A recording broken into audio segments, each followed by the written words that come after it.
বজাৰৰ পৰা যিমানেই আচাৰ কিনি নানো লাগিলে ঘৰতে বনোৱা আচাৰকণৰ সোৱাদেই বেলেগ নহয়নে বাৰু। এইবাৰ বাৰু মূলা আচাৰ বনালে আমাৰ বনালোঁ দেই। এয়া ঘৰতে আছিলে মূলা, চব্জি কৰি খায়ো আমনি লাগে, ভাবিলোঁ অলপ আচাৰ বনাই ৰাখি থওঁ। এইখিনি ইমানটো জোখতে আচাৰ বনাবলৈ ভাল আৰু ইয়াতকৈ বেছি ডাঙৰ হ'লে বুঢ়া হ'লে খাবলৈও বেয়া হয়। এইখিনি মই এতিয়া ভালকৈ ধুই ল'লোহি।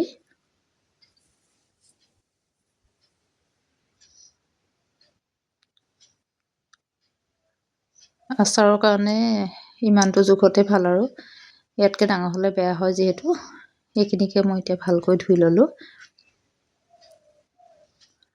মূলা আচাৰ আকৌ কেইবাটা ধৰণে বনাব পাৰি। ডখৰকৈ বনালে সোনকালে হয়, কিন্তু এইদৰে পিহনাত মাৰি মিহিকৈ বনালে আকৌ খাই বেছি ভাল লাগে। মই ভাবিলোঁ অকণমান তেনেকৈও বনাই ৰাখোঁ। এয়া বাকলিটো ইমানটো জোখতে কাটিছোঁ।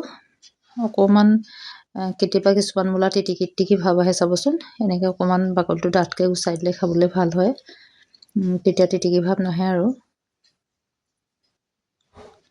এইখিনি এইদৰে গোটেইকেইটা মূলাৰে মই বাকলিখিনি গুচাই ল'লোঁ।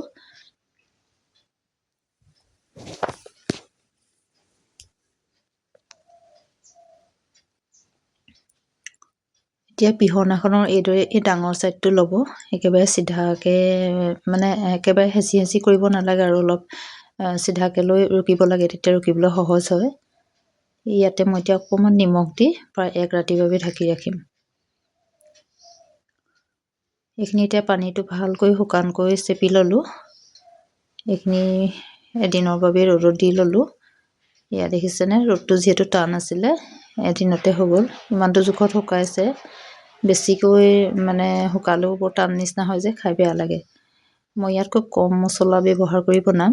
এয়া মছলাখিনি অলপ সময়ৰ বাবে ভাজি ল'লোঁ। এইখিনি মিক্সিতে পিচি লৈছোঁ। মূলাৰ পৰিমাণটো চাই তেলটো দিব। মোৰ যিহেতু মানে মূলা কম, মই সেইকাৰণে একাপেই ব্যৱহাৰ কৰিছোঁ। ইয়াতে অকণমান কালজিৰা ফুটাই ল'লোঁ। এতিয়া গেছৰ ফ্লেম বন্ধ কৰি দিছোঁ। এই শুকুৱাই থোৱা মূলাখিনি দি ইয়াতে গোটেইখিনি মছলা দি লৈছোঁ। কাশ্মীৰী ৰেড চিলি গুড়ি কৰি থোৱা মছলাখিনি, জোখমতে নিমখ, অকণমান হালধি পাউডাৰ দিছোঁ।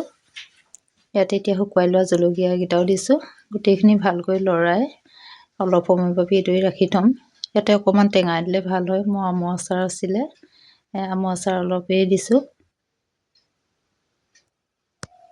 ভিনেগাৰ দিছোঁ 1 চামুচ। ভিনেগাৰ দিলে মূলা আচাৰত খাবলৈ বহুত ভাল লাগে। এতিয়া গোটেইখিনি ভালকৈ লৰাই এই বাতিটোতে মই এনেকৈ 3-4 দিনমান ৰ'দাম। তাৰপিছত এটা চিচাৰ বটলত ভৰাই থ'ম। ভিডিঅ'টো শেষলৈকে চোৱাৰ বাবে অশেষ ধন্যবাদ।